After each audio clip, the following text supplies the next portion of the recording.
this part, we will really learn about what goes on inside a battery, and we'll finish the discussion about the power frame grid and an expanded grid. But don't worry, we won't be using any calculations to explain the function of the battery. For the following part, and to make it easier to understand the interactions, we have split the screen into 3 sections. In the first section, we'll see the operation mode. The second section will show the basic electric diagram, and in the section number 3, we will see the chemical reaction. So let's start. We will start with a fully charged battery, as you can see on the level meter in the operation mode section. In the centre of the electrical diagram, we have the battery, connected to all the electrical consumers on the top, and also connected to the engine with the alternator. In the section for the chemical reaction, we have the positive electrode with the active mass made from lead dioxide, the negative plate with the active mass containing pure lead. Between both plates there is electrolyte made from dilute sulfuric acid. The battery provides power to all electrical consumers while the engine is off. That means the battery is being discharged, as shown in the operation mode window. The electrical energy to support the consumers such as the radio, the fan, the windscreen wipers, comes from the chemical reaction inside the battery, shown in the chemical reaction segment. As there was a lot going on in that animation, let's go through each section to pick up on what happened. As the engine was switched off, all electrical energy to supply the consumers came out of the battery. Consider that we have many control units in a modern vehicle and potentially more than 100 electrical consumers. Some of them we recognise, like the radio, but most of them we're not aware of. It's pretty obvious that all these electrical consumers discharge the battery. In this example, the battery has been heavily discharged. We took about 80% out of the battery. In real life, this should be avoided to ensure the engine will start properly. What happened inside the battery is also very interesting. Due to the chemical reaction during the discharge, both plates, positive and negative, now contain lead sulfate, or PbSO4. At the same time, the concentration of sulfur in the electrolyte decreased.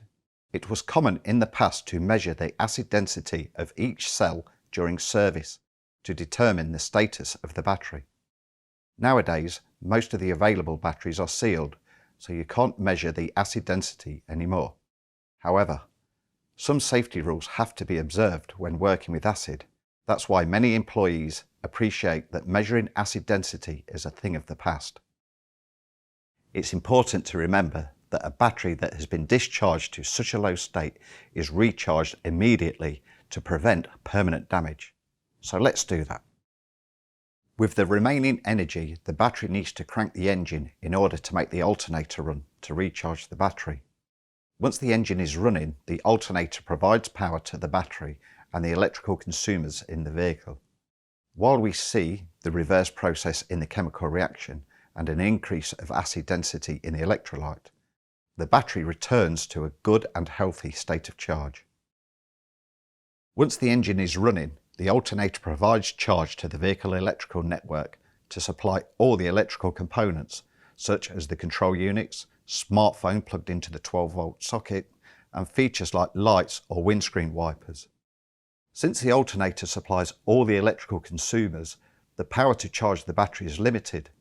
To understand this, it is crucial to understand what could happen to batteries, especially in the winter time. Imagine that you have a customer who drives around in the winter with the lights on, with the heater turned up full to make the car nice and comfortable. They have the front demister on, they have the rear demister on, and possibly electric seats as well. Now, all these consumers have to share the load with the alternator, and this can lead to a negative charge balance in the battery. And over time, it leads to a lower state of charge for the battery. In our example shown here, the battery has been fully recharged during the driving time. During the subsequent training for start-stop or heavy commercial vehicles, you will hear the term DOD, or depth of discharge. In our example here, we discharge the battery down to 20% remaining capacity, which is equal to 80% depth of discharge. This extensive discharge and subsequent charging of the battery in this example represents an 80% depth of discharge cycle. You might recall that we already touched on cycling in the former module when we talked about cycle life tests in EN. From the chemical perspective, we're back in the initial state with high acid density in the electrolyte, PbSO4 on the positive electrode and pure lead on the negative electrode. Here we're talking about sponge lead. What does it mean? In order to provide high electrical performance, it's important to have a large active surface at the plates. The right level of porosity of the active mass, like a sponge, on both plates ensures this large surface area between the active masses and the electrolyte. In the animation, we can see that the sulfate has now left the negative plate. The negative plate is now returning back to lead. It's important to know that this lead contains an expander to make the lead porous, and it enhances the performance of the battery. If the battery is overheated, say above 60 degrees, this can turn back to a solid block of lead. So it's important that we control the temperature of the battery, and we also control how we charge a battery. Okay, let's wrap up what we've just learned. Charging and discharging of a battery leads to a chemical reaction inside the battery involving the positive and negative electrode and also the electrolyte. Due to wear and tear effects, this process is not endlessly reversible. This is what we usually mean when we're talking about the aging of a battery.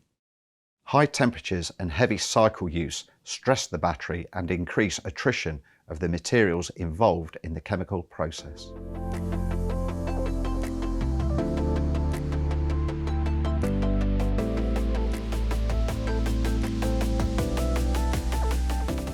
With all this information, we are now able to explain why VARTA uses an expanded grid only for its negative plate. The pure lead in the active mass is already a perfect conductor. Therefore, the main objective of the grid is not to carry the electrons, but to be a mechanical support for the plate. Knowing that the active mass of the positive plate is composed of lead dioxide, or PbO2, providing less conductivity, we also understand why the shape of the positive grid is so important to achieve the best battery performance. With this expert knowledge available, you can explain in detail all the benefits associated with the little power frame icon on the battery label. Because the power frame grid is so important for performance and quality, VARTA use it in all their batteries. Did you know that in our truck AGM battery, we use a power frame grid for both the positive plate and the negative plate? What do you think the reason for this is for? This battery is used for long-haul trucks, where the drivers spend a long time away from the depot. So they use lots of consumers while they were parked up, such as a fridge, maybe a cooker or a microwave, and a coffee machine. As they discharge the battery, more and more sulfate is deposited on the negative plate. The more and more sulfate there is could make it difficult for the truck to start. With the truck AGM battery having a power frame on the negative plate, this ensures that the truck will start in the morning.